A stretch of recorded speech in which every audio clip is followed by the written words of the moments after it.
I have 14 minutes until my next appointment. So I just wanted to come on and talk about how to turn a rogue rack into an isometric tool. This is something that I thought about on my own, which I don't do much thinking, but when I do think, there's some decent results. So anyway, see the holes in the rogue rack? There's lots of them actually. So I'm looking at these holes and I'm thinking to myself, how can I utilize these to do isometrics? Because there's a lot of them.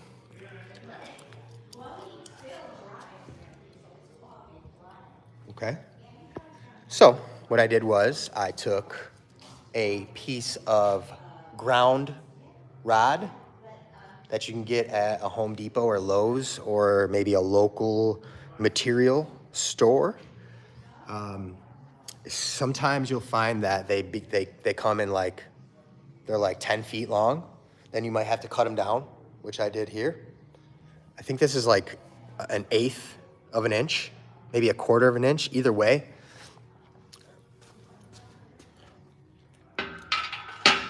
I numbered all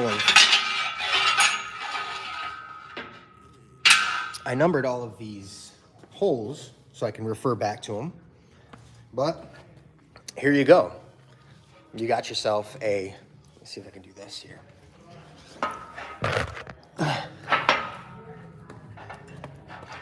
Here we go. And here's a deadlift. Here's a Zercher squat.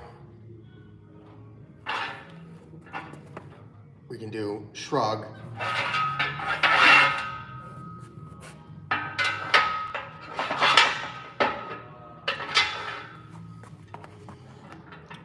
Front raise.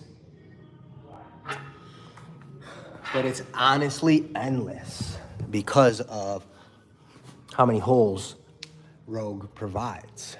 So if we're being honest, Rogue is even better for an isometric machine than it is for a squat rack. And Rogue didn't even intentionally do it that way. But I think that more people can turn their rack into an isometric device. It's important though that you don't get a rack like this, okay? Because you can't, the holes aren't going this way. So you can't slide anything in this way. But then if you get a half rogue rack like you see here, or a full one, that's the best way to do it.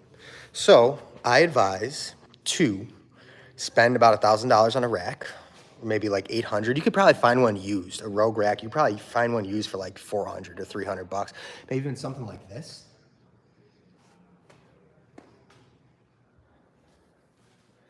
Something like this would work. You can find one on Marketplace for like a couple $100.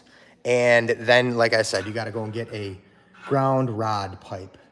This isn't going to break. People ask me, like, is this thing going to break? And it's just, I've been using it with myself and other clients for 3 or 4 years now, and it just doesn't break. It bends, is what you want, though. You want a bend. You want a slight give when you're doing isometrics because it gives you something called cortical inhibition. I think that's called cortical inhibition. Your body will automatically, this is what they say, your body will exert less force if there's no give on whatever it is you're pulling on. So you need a little bit of bend here so that you can recruit as much muscle fiber and as much of your nervous system as possible. So let's see, the ISO Max, which is upstairs. I'm not going to go upstairs. I'm too lazy to go upstairs right now. But the ISO Max, the rope has a little give in it.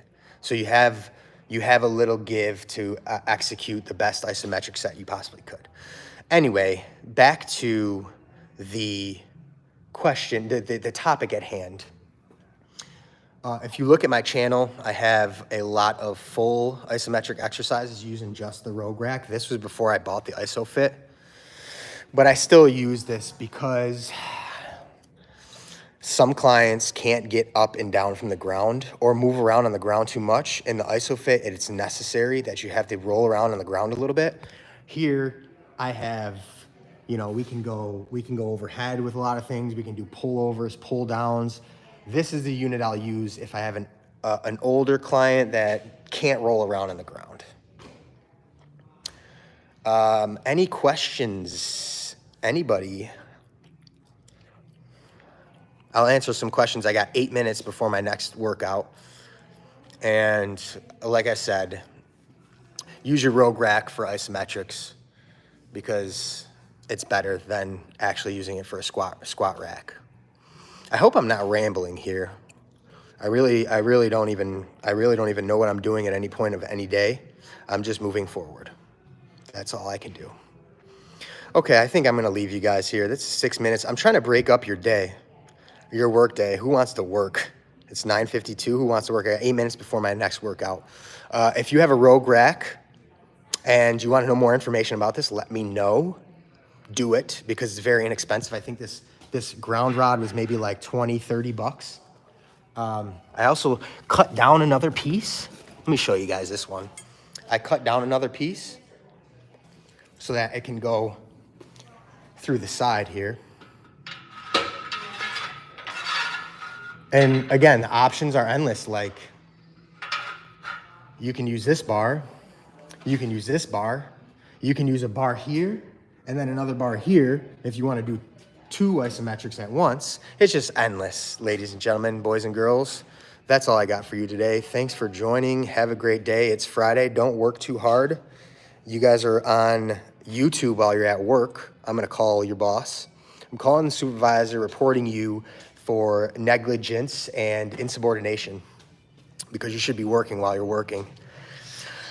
But that's coming from a guy who does personal training. Is barely even a job. It's so fun. It's barely a job. I'm working right now, but I'm not even working. I'm on YouTube.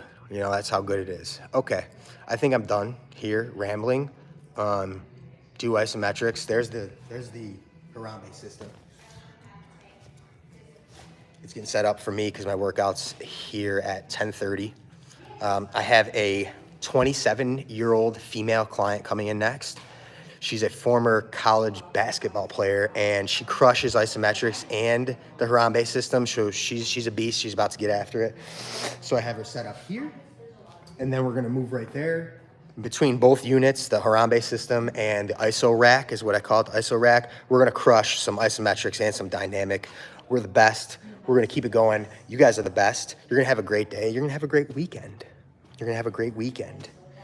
Okay, that's all I got. See you later.